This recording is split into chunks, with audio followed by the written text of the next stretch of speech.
ส่วนเรื่องนี้ก็เป็นเรื่องเครียดที่กระบี่นะคะผู้ชายคนหนึ่งเสพยาแล้วก็คลั่งค่ะ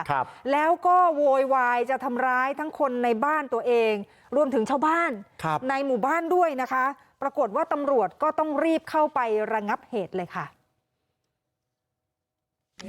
นี่น้องนี่นายมือพี่นี่นายน้องมาเป็นเปล่าเลยนี่เข้ามาดิ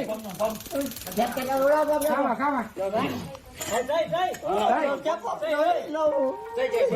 นน้องเย็นมากเลยอย่าทำผมจะจริงอันนี้เย็นน้องนี่เข้ามาเย็นนี่น้องเขียวน้อง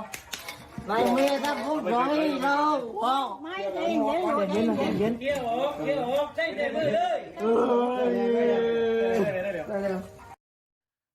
นี่ไม้งามมาอีกแล้วค่ะนะไม้งามนี่ถือว่าได้ผลดีจริงๆนะเพราะคุณผู้ชมคือทำไมตำรวจต้องเข้าไประงับเหตุแล้วใช้ไม้งามเพราะว่าผู้ชายคนนี้ในมือเนี่ยมือเขาถือเคียวอยู่นะเคียวแบบด้ามยาวๆอ่ะคือทำร้ายได้เลยนะคะอีกข้างนึงก็เป็นมีดกรีดยางคือคมจัดทั้งสองอย่างเลยนะคะแล้วพูดจาวกไปวนมาก่อนหน้านี้ก็คุ้มคลั่งไงคะอาละวาดจะทำร้ายคนในบ้านจะทำร้ายคนในชุมชนตำรวจก็ต้องไปแล้วเจรจาอยู่นานไม่เป็นผลนะคะสุดท้ายเนี่ยค่ะนะคะก็คือตำรวจบอกให้วางมีดเขาบอกให้ตำรวจวางอาวุธปืนตำรวจก็บอกว่าไม่ได้จะมาทำร้ายคุยกันตำรวจก็คุยไปรอไปนะคะจนอาการของเขาเนี่ยคือเขา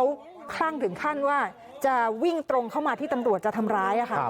ก่อนหน้านี้ตำรวจก็เลยต้องเอาปืนช็อตไฟฟ้ายิงใส่ไปนัดหนึ่งจนล้มแล้วก็ล็อกตัวอย่างที่เราเห็นนี่แหละคือสุดท้ายควบคุมได้เพราะว่าปืนช็อตไฟฟ้าแล้วก็เอาไม้งามนี่ไงล็อกเอาไว้นะคะเพื่อให้สงบสติอารมณ์ค่ะนี่แหละค่ะเป็นเหตุการณ์ที่ตำรวจสภ.คลองท่อมที่กระบี่นะคะไปล้อมจับผู้ชายที่คลั่งยานะคะประวัติของผู้ชายคนนี้มีอาการหลอนจากการเสพยาเสพติดเกินขนาด